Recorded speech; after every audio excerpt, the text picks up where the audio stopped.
Hello, good evening, and welcome to another edition of the CantinaMX podcast. My name is John Jagu. Glad to have you with us on this Monday evening, the first Monday after the first game that Gerardo Tata Martino coached for Mexico, which turned out to be a 3-1 win there in the beautiful San Diego, which, as we all know, means Saint Diego, for those of you that don't speak Spanish. Happy to have you with us here on the CantinaMX podcast. We got a lot to get to tonight. We did have a presence there in San Diego last week. A couple of folks joined, did some research for us, did some recon, went down there, went to San Diego and looked at everything and anything that was involved with Tata Martino and his players and Chile and the fans and the tailgating and the press box and the press box food, etc., which we will get into here momentarily. But glad you guys are joining us. We are live on YouTube as we are. Normally I'm driving, but tonight I've decided to forego the driving and stay here in a lovely hotel in north of Dallas after my work. And we'll be here for the rest of the week, so we'll probably have a couple other podcasts that we can do later this week, probably even one tomorrow after Mexico plays Paraguay at the scene of the crime up in San Jose at Levi's Stadium, actually I guess Santa Clara to be more precise, at Levi's Stadium there in Northern California. But without further ado, let's get right to it. Let's get right to our guest panelists. Joining us as always is Joel Aceves, joining us from Southern California. Joel, how are you, sir? Doing very good, John. Very good. It's been a good week. Chivas won their friendly against the mighty Zacatepec, which saw the return of Chofis, who had a goal and an assist. And Tata kicked off his era with a pretty good win against Chile. He did. It was, certainly not the best game, but certainly not the worst game at all. And there were a couple of things that I didn't get to watch the full first half, and I did watch the second half, and I did watch the El Tri en 60 on Univision Deportes, so I feel like I can actually talk about the game, which usually is the case here in the CantinaMX podcast, because let's be honest, not all of us have time to watch all 9 Liga MX games over the course of a weekend, but we did make time to watch the Mexico matches, and you were there in San Diego, Joel. Now you and Juan Uribe, Profe Gamarrayas, went down to San Diego. What time did you actually leave the greater Los Angeles area? What time did you and Profe meet up to make it down to San Diego? In true Profe fashion, we left late again. Except we were supposed to leave in midday at 12 to avoid traffic. Uh-huh. We ended up leaving at 2 p.m. Oof. And it took us 3 hours because we hit traffic. So 3 hours to go, what, 60 miles? Pretty much. We got there at 5 and didn't have, as much free time as we would have liked.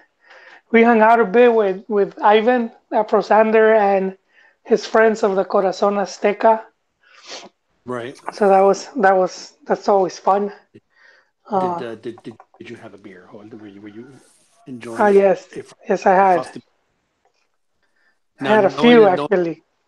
Knowing that you were coming, did they have ample supply of the Chimay that I know? Oh no, they didn't have that. They did not have that type of beer, John. You had to drink Miller Lite? No, Asahi. I don't know if I'm pronouncing it right.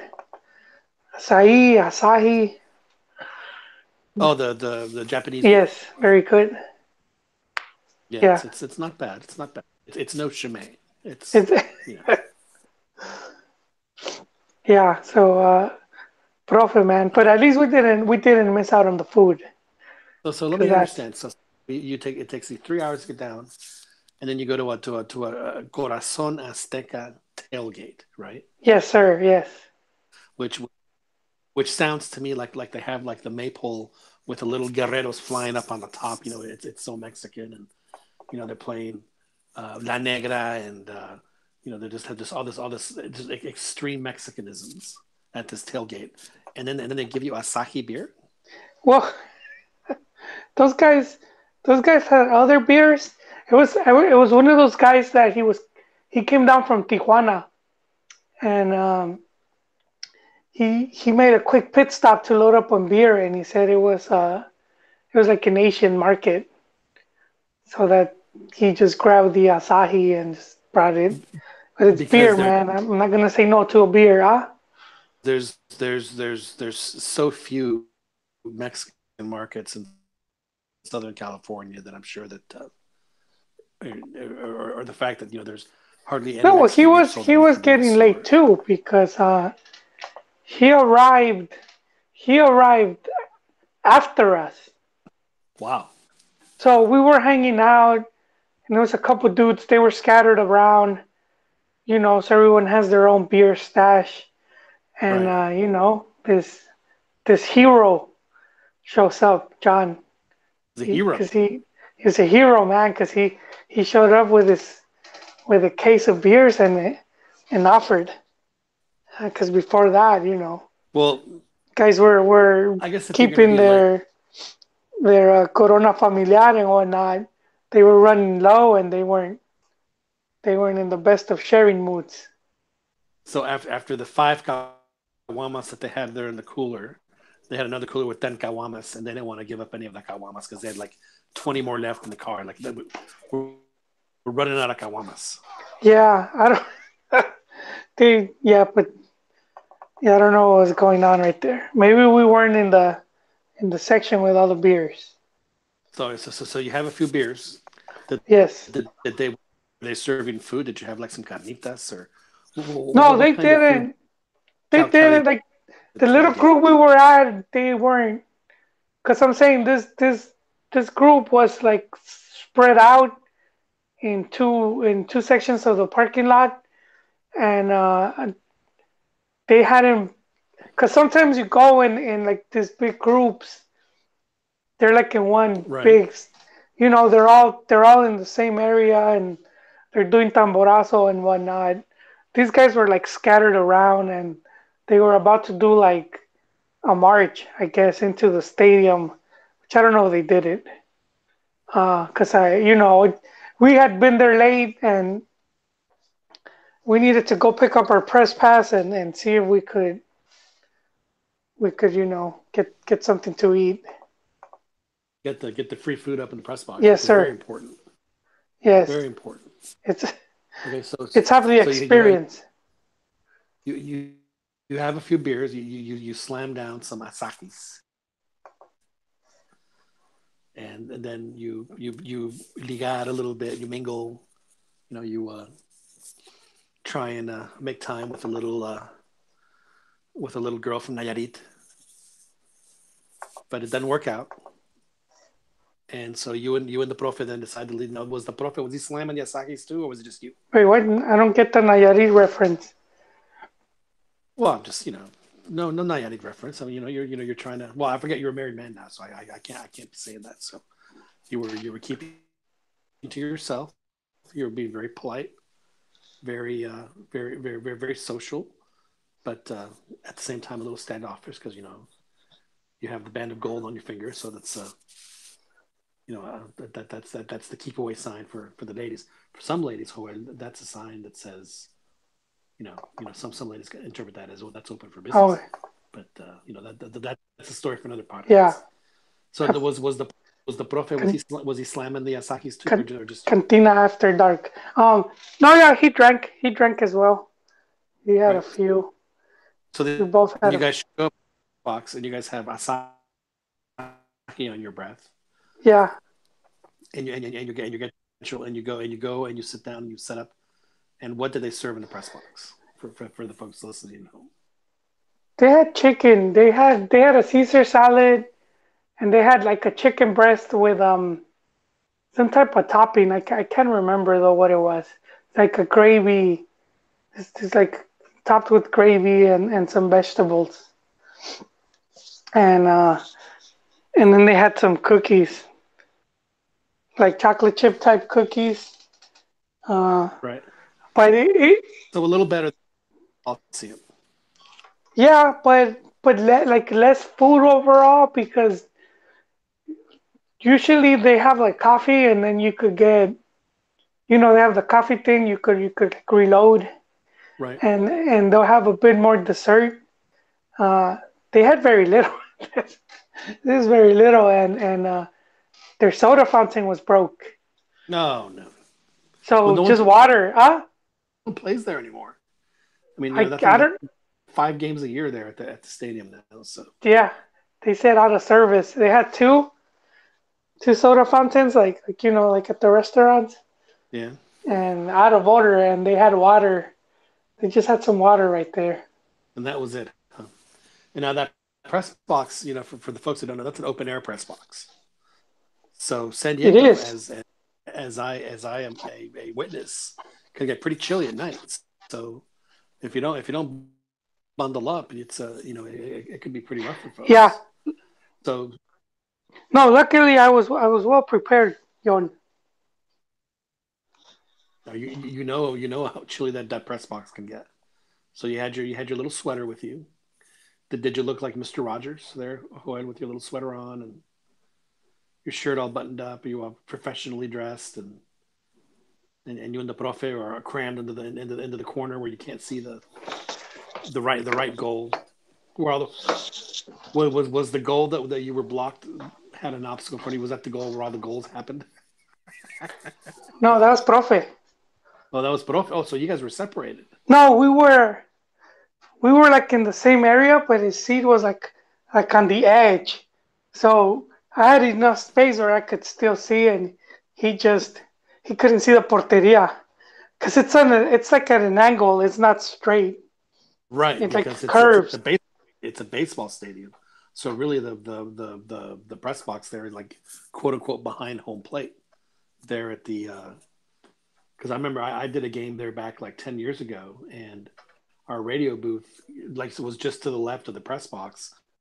So we're like way in the end zone. So like, all the action happened way on the other end of the field. So it was kind of a pain for us to call a game there, because when you're on the radio and you're trying to figure out what yard line you're on, if you don't have a good horizontal view, it can get a little difficult. So Profe was crammed. You see, if Profe wouldn't have cambiar his rayas, I think they would have been given a better seat. But because they know that a little bit of a turncoat, then no, we got to put the cambiar rayas over here in the corner. But just so you know, nobody puts cambiar rayas in the corner. So we'll have to make sure that doesn't happen again. Oh, okay. So that the seat wasn't that bad though. I mean, if you stood up, there was like a side a side thing, like a booth type. I can't explain it. Right, And so I went up there to watch because I prefer watching it like standing up. right. And well, that area was, man, it was like, I guess because it was close to the entrance, but it was like a happening area because couple known people ended up in that, like back there. And So the standing room only area. yeah, it was like a standing room area, and so I saw Right. like Oswaldo was there. Profe saw him. I didn't. He kept like saying, "Hey, look, look." But it's like I've seen him before, Yon. I don't get starstruck. Profe was like, you I know. only get starstruck to see you, Joel. I mean, that's really when I get starstruck. so, so I mean, but he was there briefly. Faitelson was hanging out back there for a bit. Yeah. Uh, yeah, a bunch of Just people going up to him taking pictures, which you know that a lot of times these are people that got in. Someone got him accredited just so they could go in for free. Right. Because a lot of the Yeah. journalists, you see each other because you're always working, so Right. you get to know who are the journals for what. Because I mean, you're always seeing them. Uh, so I could tell that there was some people there that they were just a popular guy, man. I was telling Profe, go sneak up behind him and punch him in the head. Punch him in the But back of the head, yeah, like the Cuauhtemoc. But he like wasn't el jorobado jarocho. he wasn't feeling it, man. He wasn't feeling it. Ah, you can be rayas. Such Yeah, a disappointment. yeah, and then who else? I saw a few others. Um, I think we saw a Jirafa de Anda. I don't know if he was back there. I can't remember, but there was a few people we ran into. Uh, Cantu, Memo Cantu, and whatnot. Who apparently is on the outs. Apparently, like his tenure is going to be over, and what I heard was that Gerardo Torrado is going to take over for him, which frankly I'm thrilled about because Oh, that's the other guy I saw. Yeah, he was there. He was there too. Yeah, Torrado. now No, you know what? That you mentioned it. Sorry, I didn't mean to cut you off, but I never saw them together. doesn't surprise me. I mean, I think that Gerardo Torrado is obviously being groomed for to be a very up and up in the Femex foot. And frankly, it stands to reason. I mean, he's had a career that a few Mexican players just haven't had. He left at a very young age. Played in Europe, came back, was on the national team for what 10 years, and played solidly for 10, 12 years. Uh, has just been an outstanding player in his own right. Scored a World Cup goal, had a he was a pelon, and then he was a hippie, and then he kind of went back to his the reasonable hair he has now. But he's been a it's good to see a guy like that who, in my opinion, has earned the right to make decisions when it comes to the sporting interest of the national team. Based on a guy who's actually been in that position. I'm not saying that Memo Cantu hasn't, but I mean Memo Cantu to me is a guy who's there just because he knows people, and he didn't necessarily have the greatest career. He was on he did play on the national team for whatever reason. It was it wasn't. I mean, good lord. So if he is on the outs, which frankly wouldn't surprise me if he is, then Gerardo Torrado would, to me, in my opinion, is a more than capable replacement for whatever Memo Cantu did. And to me, Memo Cantu, and I've told you this many times, to me, was nothing more than a glorified travel agent. At one point in his career. So, but it was interesting Juan said that like they were totally separate, so they were never in the same room together at the same time. So there's obviously some sort of Yeah, uh, well, just the times I saw them, just the times I saw them. I mean, I don't know throughout the day, but the times I saw them back there, yeah, they weren't next to each other. now. I'm curious to find out your opinion on what the temperature is of the you said that the entirety of the Mexican soccer uh, press community, both English and Spanish, what their take was on having Tata Martino as coach, because it seems to me, and this is just I haven't had a chance to experience it just yet, but I did experience the Chepo and the Vasco and the Herrera. I'm trying to think now, and the Osorio, and it seems to me that there's a lot of fawning going on over Tata Martino. Like they think that he's hounds the moon that he's just the greatest thing since since the World Cup in color for the first time in 1970. Just this a guy who apparently at this point can do no wrong. And again, this is just my own personal impression of how the media is treating Tata Martino, and it makes me wonder if he was from Ecuador instead of being from Argentina, if he would merit the same kind of respect and response that he's gotten so far from the Mexican press. Well, I agree, but at the same time, if he had the same, if he had the same like results, the same cartel, uh, I don't think he would have the respect. If he had like coached like the Argentine national team in Barcelona, and if he had all that, then again, if he wasn't, he probably wouldn't have gotten that. He would, you know. Right. So everybody loves Tata, and then Mexico goes on to win 3-1. And a couple of things about the game that I found very interesting.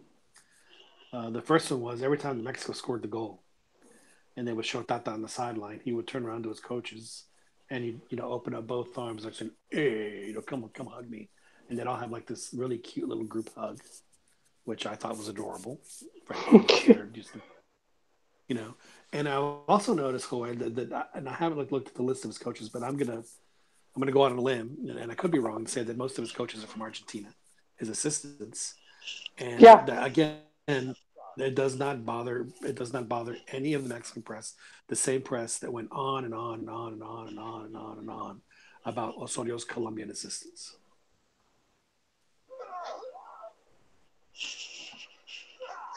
you So know. again, Yeah, that yeah, is the bias. That is in a pretty. yeah. So for those folks who say that the criticisms about Osorio were based on his history and his this and his that is just a big bunch of bull. The reason that the Mexican press had a huge bug up their ass about Osorio more than anything else was because he was Colombian. And for folks to say otherwise, they're just fooling themselves. Everything okay, Hoyt? It sounds No, like you're watching the Highland games. no, it was some game I had running in the laptop, but Is, I, is, is, I is that is that your ringtone when Ron sends you a text? I should make it. I should make it mine. Um, I think with Osorio, his track record, because he had been in Puebla, and he did not look good. Um, and then he was Okay. coming from MLS, same as Martino, Anybody but this guy was coming in as a champion. You know, right? I just think, and then just overall, man, I don't know, seems to have just rubbed people the wrong way, which is what happened with him leaving Paraguay, which I'm disappointed because I really wanted him. Tomorrow I wanted to see him leading Paraguay playing Mex.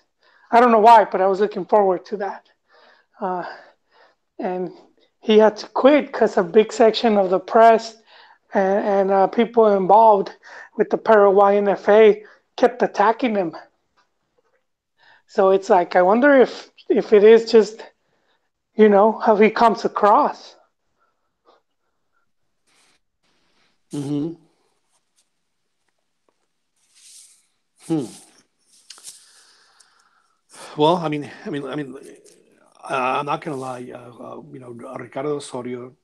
I'm sorry. Good Lord, Ricardo Osorio. Juan Carlos Osorio. I got my Osorios mixed up. At his press conferences, he would answer the question. He was very deliberate in his answer, and he was very analytical, and he spoke. He dropped a lot of $10 words about this and about that, and I think a lot of people found his mannerisms, very patronizing. And again, if I honestly believe that if that would have been, if Juan Carlos Osorio was from Argentina or from Brazil or or even from Uruguay or Chile, then I don't think people would have had a big problem with it. But to me, the biggest problem was especially folks in the press are like what does this Colombian know about soccer that I don't know? And I do think that that was that had a lot to do with it, whether people want to admit it or not. It's funny. I was reading a friend of the show, Martin de Palacio, wrote a very long little tweet storm about the tenure of Juan Carlos Osorio because he was one of Juan Carlos Osorio's I'm gonna say fan, but biggest supporters. I guess he was someone who wasn't as negative as others. And when it was all said and done, someone asked him, "Well, what grade do you give him?" He said, "I give him a 6." Which is barely passing. Which to me, it's like that just proves the point of what everyone was saying about the guy is that he was all talk and no action, and when the time came to make the critical decisions in the critical games, he did not deliver. And in my opinion, I think Juan Carlos Osorio wasted probably Mexico's greatest generation since the late '80s, early '90s, in what would have been a relatively, um, well, obviously a much clearer path to making a deep run into the World Cup tournament with with the Sweden game. I mean, it boggles my mind how he spends his entire World Cup preparation as far as the friendlies and the teams they choose. Teams that play were so like minded with how Sweden played, and then decides to go completely against what he was thinking in that game for whatever reason. And yeah, just it was not the best of results. I think it could have been a lot better. But that's overdone with. We have Tata Martino now. Mexico wins 3-1 against Chile. And the other thing, Joel, that I thought was really interesting about the game, and this was just one play, and I think that it was a very exemplary of what we might expect to see from Tata Martino more so than from Osorio. I think when it comes to differences in philosophy, there was a play. I think it was in the second half where Hector Moreno just pushed up, and he was he made a run and he served up a cross that ended up I think it ended up going to a corner kick. It didn't nothing much came of the play as far as a result, but the fact that that's your central defender is pushing up on the wing and crossing the ball to me tells me that the players have a certain liberty to make moves when they think the time is to read the game. Go, oh man, I could really take advantage of the situation and do that. And I don't think that we've seen that. You certainly didn't see it under Chepo, and maybe you saw a little of it under Herrera, and definitely didn't see it under Osorio. But I think that that's something that we will see under Martino, where he gives the players a certain amount of liberty to, if they read the game correctly, to to take a few risks. Which again, if that happens, then the players have to back him up, and that's exactly what happened. I think that the one who ended up ultimately playing the center back at that time when Moreno made his run, I think was Andres Guardado. So it was very refreshing to see, frankly. And to me, the other takeaway that I have from and this was even kind of a spillover from the Osorio days, is that Mexico, in my opinion, is at its best. They are so much stronger and more dangerous as a counterattacking team than anything else they do. Possession. I know a lot of fans like the possession game, and oh, we had the ball for 73.2%. Who cares? If you're not going to score a goal, I mean, if you're not going to score goals, then why bother having the ball? But counterattacking, on the other hand, they can be absolutely just lethal. And I think that is an area where I don't think Tata Martino will have any hesitation to exploit.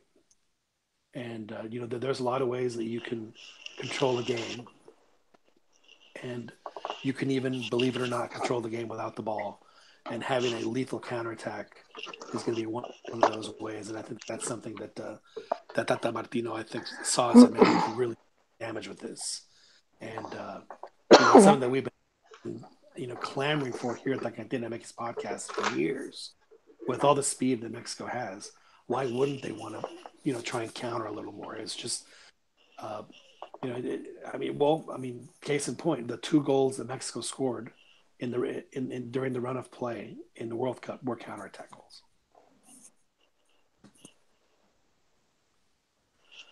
So hopefully we'll see more of that. Yeah, tomorrow we will see. We will see more of that tomorrow, Yon, in the That's right, match against Paraguay.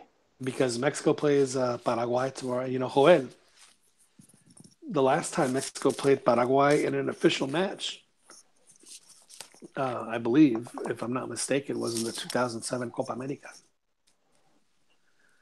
And it was Hugo Sanchez was Mexico's coach. They had just beaten Brazil, and they'd beaten Ecuador, and they tied Chile. So they won their group. That was the quarterfinal.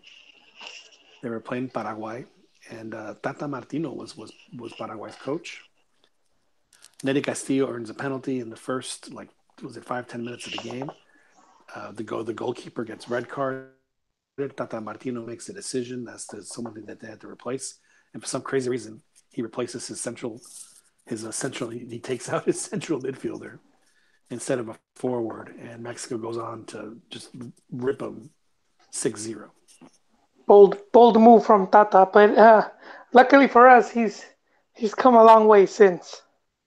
He has, I mean, and he went a long way with Paraguay because they ended up, being quarterfinalists in South Africa and came within, probably at least in the knockouts had the best chance. I mean, they had Spain on the ropes, and they took their swing, and they weren't able to finish them off, and that was that. Yeah, yeah, and they were missing a goleador in Cabañas. That's when he got, going into that World Cup. That's when You're he right. got shot in the head.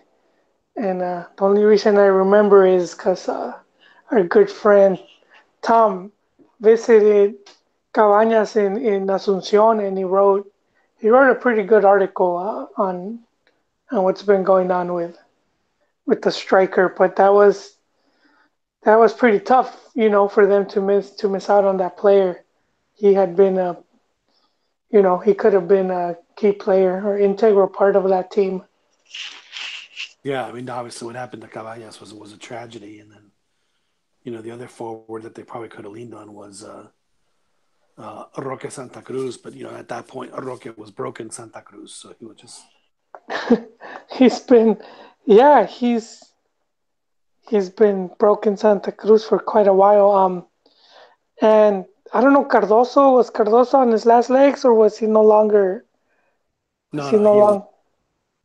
He was. I mean, the guy that they ended up using, I can't remember what the guy's name was, but it was just, yeah. I mean, they had, and at that time in 2010, the Paraguay uh, national team, the base of it was Liga MX players, and even Dario Veron, who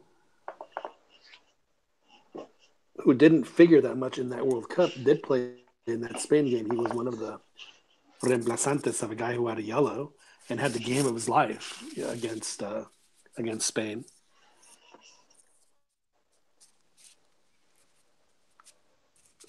It just like I said, it didn't work out. But Tata Martino, he if he can take Paraguay to a quarter, and they had a tough group too, and it wasn't like they were they kind of slept through. I mean, they beat out Italy, and it was Italy and Slovakia that ended up. I'm sorry, it was Paraguay and Slovakia that ended up surviving that group, and New Zealand had three draws, so they had 3 points, and they came in last place. That's how tough that group was. So that's where we are with that. Now tomorrow, when they're up in Santa Clara playing Paraguay,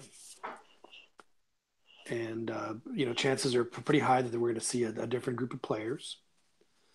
Um, I personally would have probably played all the Europeans in the first game just so that they could fly back to Europe and get ready to go back in their clubs because as opposed to in previous years where most of the guys were just riding pine and making the occasional substitute appearance for their club team in Europe. Most of the European guys are starting, thriving, and playing very well for their clubs, which is something that's different than what we've seen in the past. So I personally would have preferred, and also, it helps the relationship that the national team and the FMX would have with these teams to, because there's going to be a lot of games coming up for Mexico I was with. under the impression that some of the guys did fly back. Uh, I haven't read or anything to that Yeah. effect, but if you have, then I'll take your word for it. No, no, I haven't. I just thought they were, because I knew that the players that didn't get playing time or much playing time were gonna start against Paraguay, and we already seen Jonah, for example, will be in the starting lineup. Uh, and well, I saw the starting lineup earlier, projected starting lineup, but I did. I mean, I haven't followed up on it, but I did thought he was gonna send back that he was gonna send back other European-based players. Um, Here it is. So Godinho, for example, he's expected to get the start. I mean, if you're Memo, why even stay? uh, Right? I guess, but I mean, I guess he's trying to build a group, and he's trying to win over the locker room. So that could be it. Layun, Araujo, Reyes, and Sanchez, four-man backline. Gallito Vasquez in midfield, along with Eric Gutierrez and Jonah Dos Santos, and up top, Lainez, Chicharo, and Alvarado.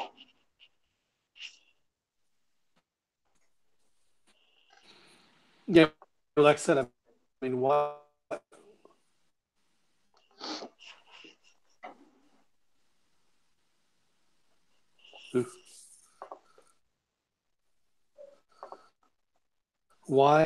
I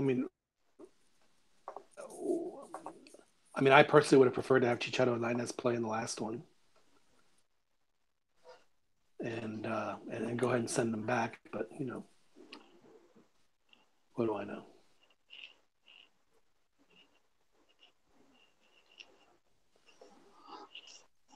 But yeah, so we'll see how that. So they do that, and then they have to fly from. So, and here's the other thing that just drives me crazy about Liga about MX Food. Okay, I understand to play these games. Yes, I get that. You understand that most of your players, your good players at the very least, are to play these games. So why on earth can't you schedule these games like in Atlanta or Charlotte or Miami, somewhere on the East Coast, so these guys don't have to, fly an additional 5 hours just to get over to California. That's the part that I can't get past. Why play these? I mean, honestly, are you really going to open up new markets in San Diego or Santa Clara? You have San Diego, Santa Clara. So just I would prefer that when they have this particular group of Fecha FIFA to play the games on the East Coast so that the European guys aren't just wiped out, exhausted by the time they get back because they've done two 20-hour flights. Yeah, but I mean, I guess it comes down because with some Soccer United marketing and also what stadiums are available. Because sometimes there's already other events already planned or games or whatnot. So I guess they go with availability, and I think Ended up having the two games over here. Just worked out that way. It would make more sense the way you say it, though. Yeah, well, they don't ask my opinion, Joel. And but that is the one area I think where Juan Carlos Osorio I thought actually did really well, and I think we're actually seeing some of that spill over into the Tata Martino regime. Whereas in the past, what would happen was they would have these call-ups, and everybody'd fly to Mexico, and they'd play at the Central de Alto Rendimiento for 2 or 3 days, and then they'd fly to San Diego, right? This time, everyone met in San Diego, and they even practiced in San Diego today before going up to going up to Santa Clara. So I'm hoping that if the one thing that Juan Carlos Osorio was really good at was organization and trying to get the best out of his players from an administrative standpoint. So hopefully that part of the Juan Carlos Osorio legacy stays in Femex Food, and from what it looks like, it looks like it will. Now, Tata Martino did have some pretty strong words for the organizers of the they was odd, and they didn't roll it in until have a Yeah, walkthrough on the field because the field wasn't ready to play, and he wasn't particularly happy about that.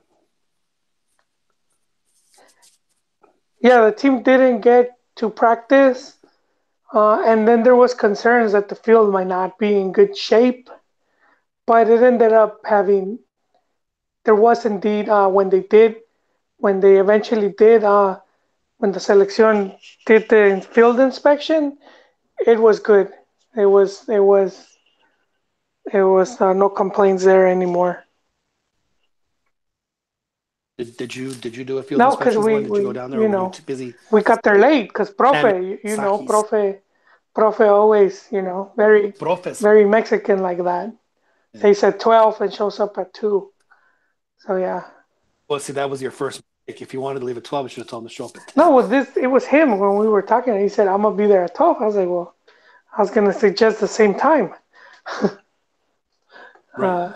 Yeah, but next time. When I was producing the Longhorns in Espanol, and if I knew we had to be at the airport by 4, I've always been at my house, instead of saying, because I was only 20 minutes from the airport, instead of saying be in my house at 3:30, I would say be in my house at 2:30, knowing that they would show up at 3, And and then they were actually early. that worked. They never caught on. Yeah, I need to start doing that. Yeah, that's I mean, when it comes to Mexicans, honestly, that's the only way. Someone actually did that to That's me, the and only I way. showed up on time. It's like we're just awkwardly waiting. Yeah, exactly. Okay, so you watch the game. Who they scores some goals. Chucky scores a goal. Jimenez scores a goal. Hector Moreno scores a goal. Everyone's happy. The crowd's happy. Did they sing? Did they sing the Chucky Lozano No, White Stripes song? no, no. They Mexico didn't. fans, we lack creativity on this side of the border, uh, and then the stadiums have cut on, so they put the Cielito Lindo song at the 30-minute mark to cue in fans. Hey, don't forget to sing this. Um, yeah, but you said the press box is open air, you know, so it was loud, boisterous crowd. I did the corner kick chant. Man, it Right. was in full force. Did uh did some of the funny smells that I smelled at the LA Coliseum did that kind of waft into No, that in wasn't. I didn't know. the, Those weren't there.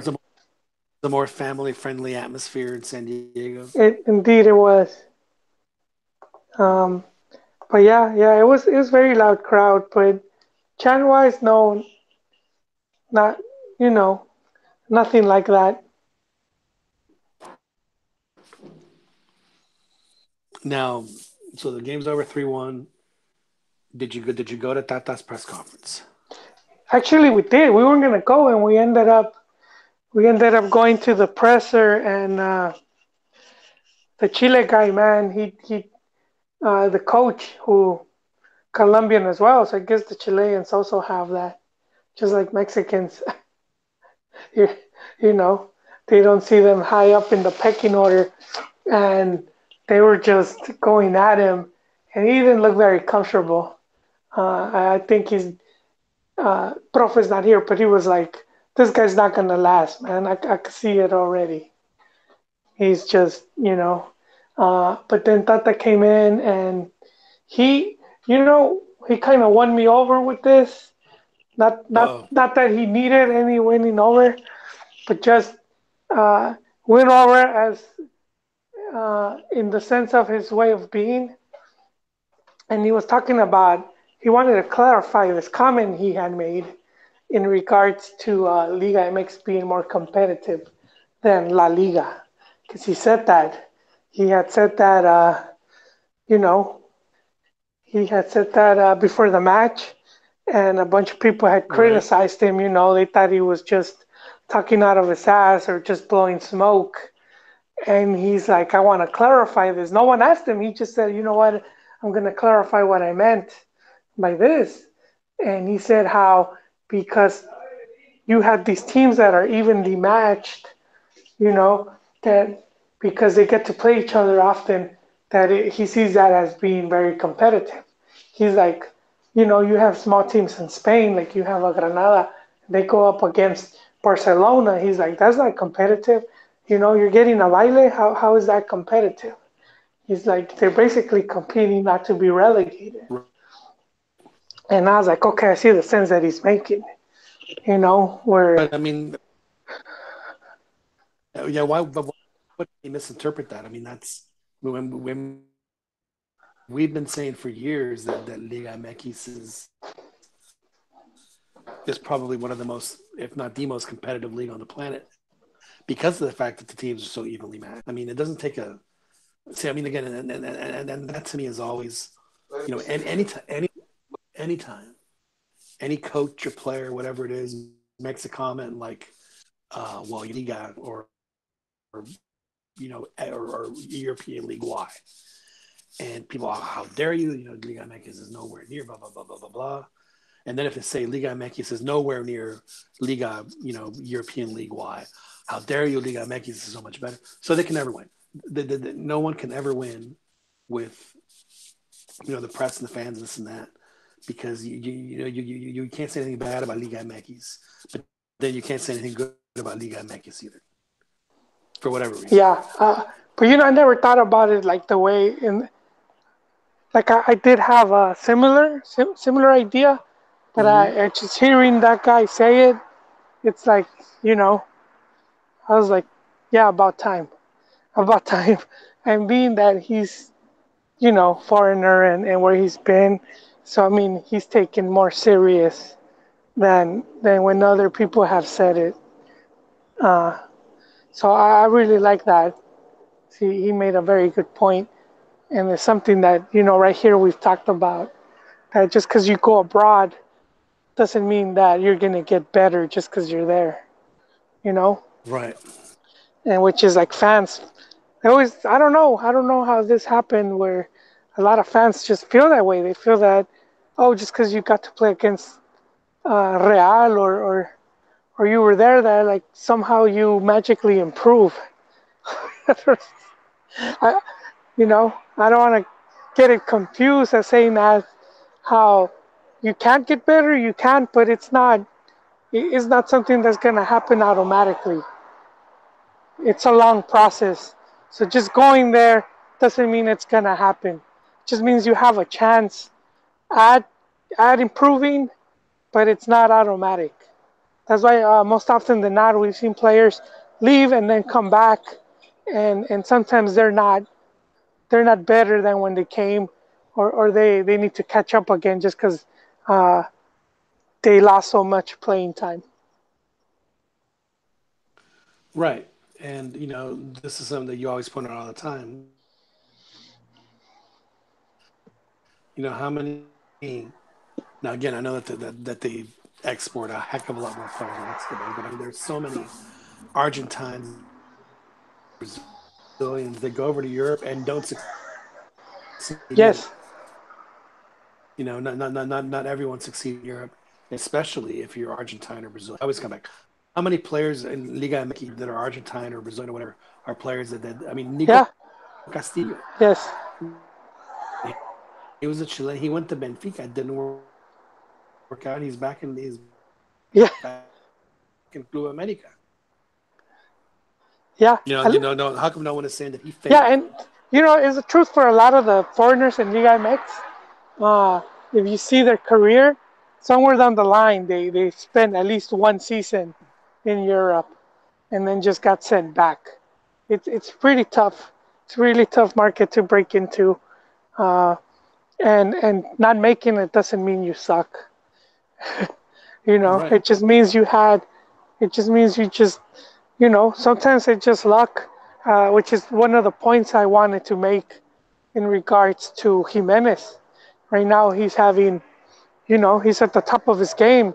He's at a career high, and a big reason for that is because he has a really good agent in Jorge Mendes, and because when Jimenez was at Atletico, he he couldn't break into the first team, and Cholo just didn't seem to have much trust in him, and he shipped him off right away as soon as he could, and that's why Mendes he ended up going to Benfica, and he later took him to Wolves, and the big reason he went to Wolves is because of Mendes' connection to the club owners.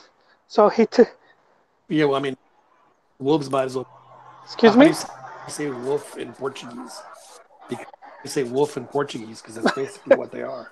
I mean, the coach is Portuguese, Yeah, half the team is Portuguese. have the team, and it's all from Mendes. So I mean that played a big role. And so if it wasn't for Mendes, for for Jimenez having that backup of this agent that believed in him and knew he had something there, and using his influence to put him in clubs, Jimenez would be at Monterrey right now. He would be at Tigres, Yeah. and we No, you're absolutely. yeah, and people would have said, hey, he sucked because he went abroad and he couldn't hack it, and it's like, yeah, that's not always true, man. Sometimes you're just at the wrong club, the wrong coach, the wrong teammates. There's so many things that could go wrong. So yeah, it's not. Well, but let's not forget that Raul did fine at Benfica. He played, he started, he scored goals for them. To the point It where a was Chinese $1 million yeah, but China, but you're saying it right there, said Yon. no. It was the Chinese team offering him. He wasn't exactly getting It any. was I'm sure his agent was with that either. Yeah, And then but ever since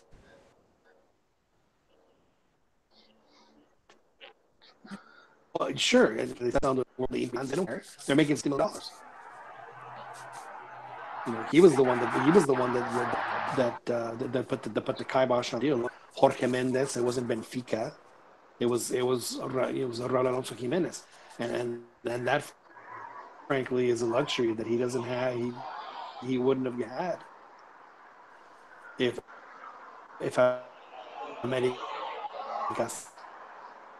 sold him to Wangzhou over in China.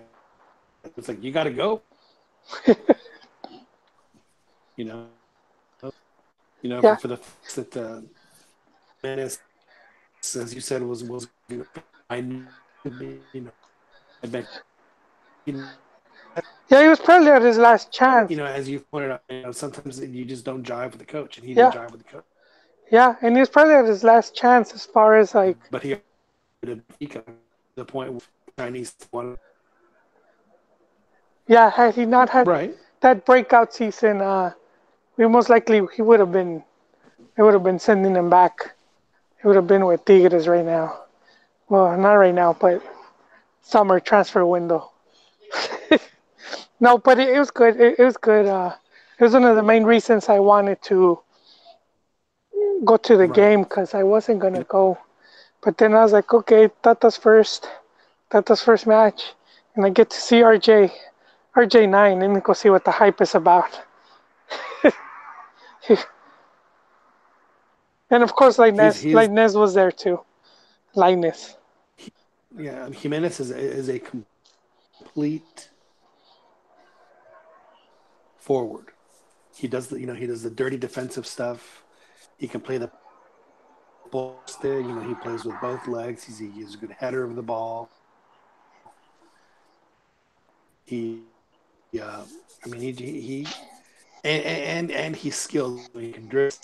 He had a crazy pass on the third goal that Pizarro gets all the credit for making the pass to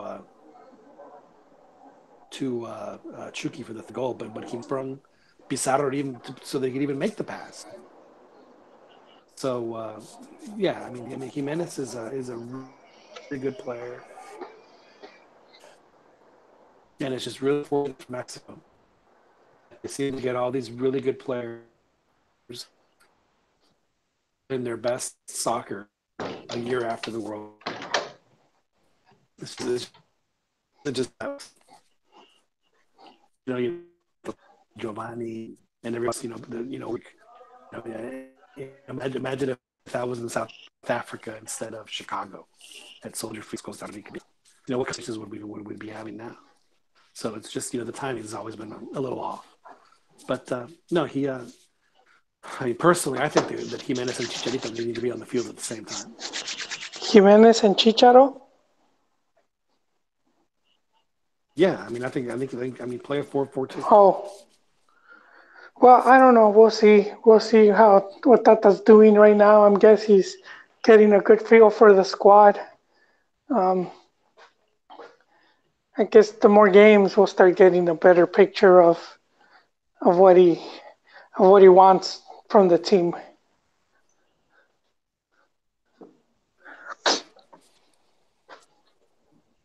Yeah, and then we also have to remember that Carlos Vela isn't in this call up. Hector Herrera isn't in this call up. So there there's a few guys that have some opportunities to really make a move, and we'll see how. The other thing I noticed, Joel, was that Tata went back. Osorio had four centrales on his back line. Even the two guys playing the wing back, and it looks like Tata is going to let Mexico have wingbacks again, which is frankly good because Mexico, if there's one position where Mexico's always had really talented players, it's been at the wingback position. So it's good to see proper wingbacks in the formation again. Yeah, I really liked. I like the style that he's trying to implement. Like you said, we've seen it before, and I agree with you. It's something that works. It's worked for Mexico, and yeah, I'm glad to see it back. We had like JCO was too much concerned with defending set pieces, so he would sacrifice some of the team's attack. You know, Right. and Well, it worked for him, right? The numbers backed him up. true, and Mexico didn't give up, but like just a handful of set piece goals in the in the Juan Carlos Osorio era, but at the same time, he sacrificed a whole bunch of other stuff, and I think that was the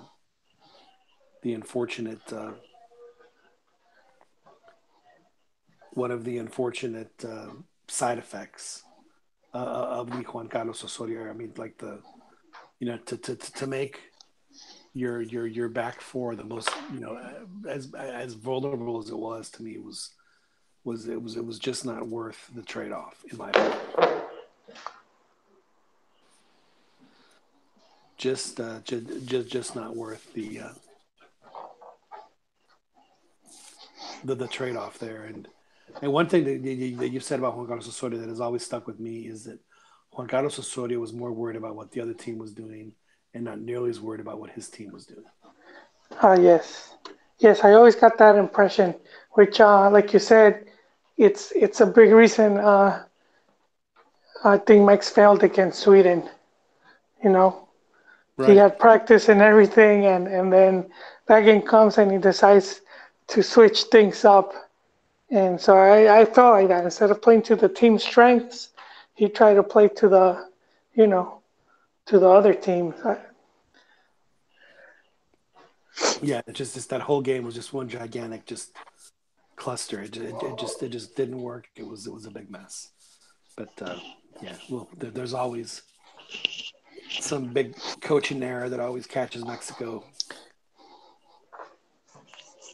Yeah, and like you were talking about one of the most talented, and I think right now this one will be right up there with the 2018 team, the the 2022 squad has the potential to just you know to be just as good because Memo will still be there, and you have you know we have like Salcedo Montes who got he's looks to feature again, uh, and then of course Chucky Linus, very young guys. Edson Alvarez, he's really impressive. I think uh, I do think these three guys and they're Americanistas. So much as it hurts Yon. This I think those three guys are going to be key players going into this next cycle. I could see Linus, Alvarez, and Jimenez just playing a very in, integral role, as well as Memo, who's also Americanista. So he's going Yeah. to have a America heavy. And I was telling our friend from the Eagle Eye podcast, he was Ivan, ended up after the match hanging out with us. So it Oh, so was that what? those So Chivas y un águila, huh? because Profe was very unclear. He just said, "Yeah, Joel and I and some dude are going to you guys are going to Gordon Biersch or something." And I was like, Pro- "Okay, did y'all Prof, pick up somebody off the street?" Profe was starving, and yeah, we planned it wrong, Yon, because we should have podcasted uh, after the match, but Profe didn't have his like ear set, Ay, and Profe. then his phone was like broken. Oh my God. His phone was weird. He tried to take pictures, and it looked like he was putting some underwater effect.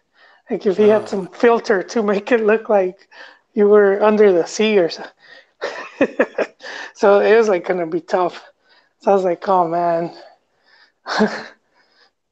But yeah, we need to plan it better so that we could have been doing it while doing it doing the podcast while in the mix right there in the mixed media zone. And just after the match, I mean, I tried like talking. I joined a chat group through Discourse, and I just couldn't hear anything because of how loud it was. Which is our next project there, Yon, what's for that? Cantina. Huh? What project is that? It's like we would like to do like chats. So during a game, for example, we all join one like chat room where you could talk. Usually you use Oh the yeah, Discourse app, right. and you just gotta keep the groups not that big because then everyone's talking. that's that's probably like the only down thing that can't be that many people since everyone Yeah, well, I starts. mean, yeah. Well, here's the message I got from Prof. It says headed with Jolie and one more dude. uh, Prophet. No, it was Ivan from the Eagle Eye. Yeah, and then Prof says, "Damn, I can't make the Enya." I don't know what that means. So Oh then I man. said, ask the dude to help you." Oh, he showed me that. I didn't know what that was. No, no wonder. Like I get it now. I remember seeing that text, and I didn't know what you were talking Yeah, about. I was like, what? Yeah, it's Yeah, because he said that it was Jolie and some dude. Jolie and some dude. Oh man. Well, I probably need to wrap this up here because I've been up since like 4 o'clock this morning, so it's Long day. a very long day for me. Yeah. But we had a good conversation here. We kept it interesting. One thing I like about the CantinaMX podcast is that yes, we'll talk. We'll talk soccer. It's what we do. We talk Liga MX, but we want to give our listeners kind of a full experience of what it is to be a media professional in attending one of these matches, and giving them the skinny on. Sometimes yes, it is nice to go to these games and blah blah blah. We get that, but we're there for a reason. We're there to work, and it's not as glamorous as it sounds. But then there are a couple of perks that one gets here and there to work these. And I'm personally, as much as I am interested in seeing what happens and following the action on the field. I also like to get you get the barometer of what happens in the press box, and like the little clicks that there are in the press box. That stuff always cracks me up. Like they have like all the Fox Deportes guys that are that like. I went to a game in Denver. Uh, I guess it was in 2017 in the Gold Cup in 2017, and they're just sitting there, just being just these. I mean, they're acting like the quote unquote cool kids. It was just cracking me up. It's like you guys are just hilarious. It's like it was so obvious that we're doing it for the attention. I mean, no one else was saying anything except these clowns are just sitting there, just yucking it up. It's like it's like how bad are your ratings, guys? That you guys think you have to do this in the press? By the way, uh, it just was a very interesting dynamic, and and I've seen others where it's a little. I mean, I once sat next to a journalist. I'm not going to mention names, but the game hadn't even started yet. It hadn't even started yet, and the first line he wrote of his first piece that obviously was ever evolving was the first line he wrote was fracaso completo de Osorio was the first line he wrote. This was before the game had even started. So Are you so sure it his wasn't me? no. So this No, I'm was just messing. I'm just this was messing. his inclination was, and his hope was for Mexico to just lay a complete egg, which frankly, sadly, I think is the hope of 95% of the press, the Mexican press particularly, because I think the Mexican American press is they're on the average a little more optimistic, but the Mexican press, I mean, they've gotten so cynical that they would rather Mexico lose so they can bitch about it than Mexico win and have no idea what to talk about. Yeah, that's been the point. The losing and the doing bad. It's always seems more ratings, more talking points. Yeah. So yeah, it's that to me is a dynamic that I've always found very interesting. Is I mean, it's yeah, just yeah, it is what it is. So how was our boy Weasel? He was there. He's working. He was very busy. He had to be filming some videos, and then he had to edit. So I mean, we talked, we hung out a bit, but overall, man, not as much as other times, just because how busy he was. So he was editing. Yeah, yeah, he's doing some videos Oh, for because he his wanted website. to get the stuff Yeah, they do a lot of out there. video No, I stuff. know. Yeah, Okay, yeah, the Food Mix Nation, they do a lot of video stuff now, and because no one for their Twitter and for their Facebook. So they do a lot of more. I think that's like their strength. Like they'll do like some video, um, like interviews and whatnot, but more through video now. right? Because no one reads anymore. Yeah, yeah, and very few people actually like reading an article, so that's kind of where it's going to now. Either just like podcast or you're showing a video, and that's as far as you go. You're not gonna get as many reads. Yeah. Very very unfortunate. Very unfortunate. All right, sir. Well, Joel, always a pleasure to have you have a conversation with you on the CantinaMX podcast. We'll probably do it. Maybe we might even get to do it tomorrow. We'll see how things work out for us. So we'll see how that works out. But anyway, Joel, I will let you go. I know you got to get back to work. I've got to get to bed. So thank you guys very much for joining us here in the CantinaMX podcast. On behalf of Joel Aceves, my name is John Jagu, and we will hopefully talk to you guys tomorrow, maybe after the Mexico match against Paraguay. And maybe we'll do something crazy and actually do it.